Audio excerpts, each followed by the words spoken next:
The good news is the answer is actually quite simple. It's called self-control. And there's more good news if you're a Christian. Do you remember the 8 laws of health that I mentioned in previous chapters? Law number 8 is trust in divine power. Here's one critical area where that trust can change your physical life: self-control. But the fruit of the Spirit is love, joy, peace, long-suffering, kindness, goodness, faithfulness, gentleness, self-control. Against such there is no law. Galatians 5:22 and 23. And remember Philippians 4:13, I can do all things through Christ who strengthens me. But the first step in solving a problem is realizing, or maybe admitting, that it exists. And that's where the thinker comes in. I trust you were able to guess that my prose was inspired by Rodin's The Thinker, which was itself inspired by Dante's Divine Comedy. The Thinker was originally designed as part of an elaborate museum entrance called the Gates of Hell, which depicts various scenes from Dante's epic poem. The Thinker is seated above the doors, apparently contemplating the fate of the multitude of souls suffering in hell as a consequence of their sins. I was thinking about Dante's description of hell and purgatory. Being raised Roman Catholic, it brought to my mind my catechism classes as a child, and in particular, the 7 deadly sins, which Dante so graphically illustrates by way of the 7 terraces of Mount Purgatory: pride, envy, wrath, laziness, greed, gluttony, and lust.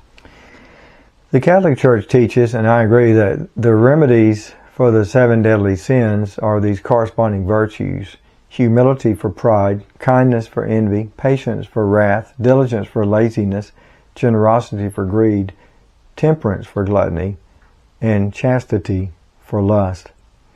I was thinking about the 16th chapter of Ezekiel, when God compares his people to an abandoned newborn baby girl that he takes in. He lavishes upon her every possible advantage and blessing, only to have her betray his trust, turn her back on him, and think only of her own lust and pleasure. Using as metaphors ancient wicked cities, verse 49 describes her condition like this: Now this was the sin of your sister Sodom. She and her daughters were arrogant, overfed, and unconcerned. They did not help the poor and needy. Ezekiel 16:49, New International Version. I was thinking about our modern diet and lifestyle: what we eat, when we eat, where we eat, how much we eat, why we eat and drink what we do. I was thinking about how easy our life is today compared to our ancestors just 100 years ago. I was thinking about how prosperous we are compared to any generation that has ever existed on earth. Overfed. Most Americans today are overfed. In fact, a majority of the populations of many countries today are overfed. Fast food restaurants exist in around 120 countries. Ultra-processed food make up a large percentage of the caloric intake in the United States and other developed nations.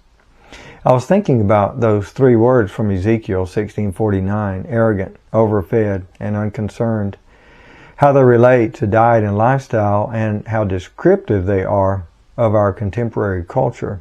The Apostle Paul warned Timothy nearly 2,000 years ago that times like these were coming. But know this, that in the last days perilous times will come.